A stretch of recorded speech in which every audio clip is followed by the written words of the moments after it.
Quantum प्रणाली अलग तरह से क्यों काम करती है? पिछले वीडियो में हमने एक बहुत ही महत्वपूर्ण प्रश्न के साथ बात समाप्त की थी। किसी क्यूबिट को मापने से उसके व्यवहार में परिवर्तन क्यों होता है? इसका संक्षिप्त उत्तर यह था, माप किसी मूलभूत तत्व को नष्ट कर देता है। उस मूलभूत तत्व को सुपरपोजिशन कहा जाता है। तो आज हम समझेंगे सुपरपोजिशन का असल मतलब क्या है, माप इसे क्यों नष्ट कर देता है और यह क्वांटम कंप्यूटिंग को मौलिक रूप से अलग क्यों बनाता है।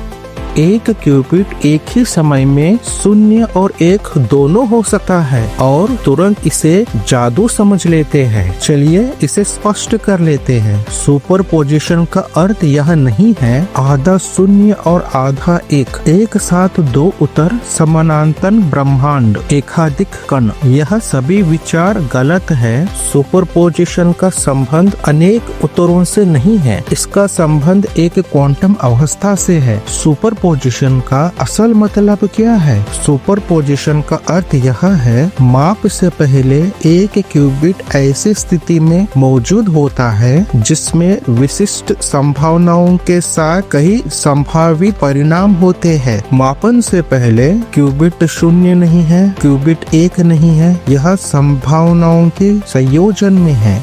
ऐसा इसलिए नहीं है कि हमें मान का पता नहीं है, ऐसा इसलिए है क्योंकि वह मान अभी अस्तित्व में ही नहीं है। यही शास्त्रीय गणना से इसका मुख्य अंतर है। क्लासिक कंप्यूटिंग में बिट का हमेशा एक मान होता है, भले ही वह छिपा हुआ हो, फिर भी उसका मान मौजूद होता है। क्वांटम कंप्यूटिंग में माप से पहले मान का कोई अस्तित्व नहीं होता, केवल प्रायिकता ही मौजूद होती है। शास्त्रीय अनिश्चितता अज्ञान से उत्पन्न होती है, क्वांटम अनिश्चितता प्रकृति से उत्पन्न होता है, इसलिए शास्त्रीय अंतर्ज्ञान यहाँ विफल हो जाता है।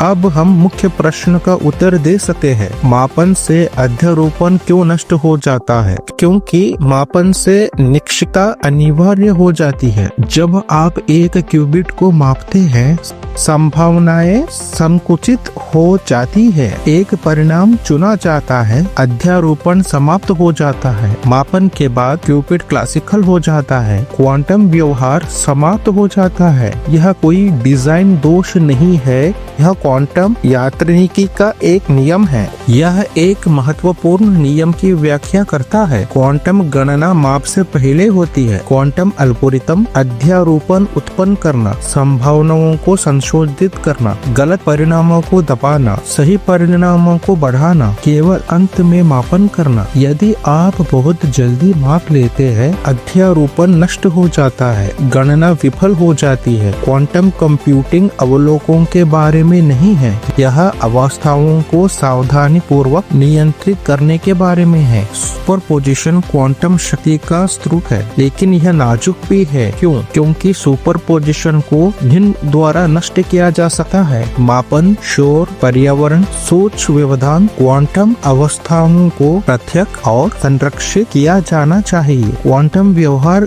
जितना अधिक शक्तिशाली होता है, उतना ही अधिक नाजुक हो जाता है। मूल विचार इसे स्पष्ट रूप से याद रखें। अध्यारोपण क्वांटम कंप्यूटरों को शक्ति प्रदान करता है, माप अध्यारोपण को नष्ट कर देता है, और उस शक्ति के लिए हमें जो कीमत चुकानी पड़ती है वह है भंगुरता। क्वांटम कंप्यूटिंग अलग तरीके से काम करती है क्योंकि सूचना का व्यवहार ही अलग होता है। अब एक बहुत ही महत्वपूर्ण प्रश्न शेष है, यदि क्वांटम शक्ति नाजुक सुपरपोजिशन पर निर्भर करती है तो क्वांटम कंप्यूटर आखिर टिके कैसे रहती है? वे इतने संवेदनशील क्यों होती है? शोर इतना महत्वपूर्ण क्यों होता है? क्वांटम कंप्यूटर बनाना इतना मुश्किल क्यों है? अगले चरण में हम इन्हीं विषयों का अध्ययन करेंगे। धन्यवाद।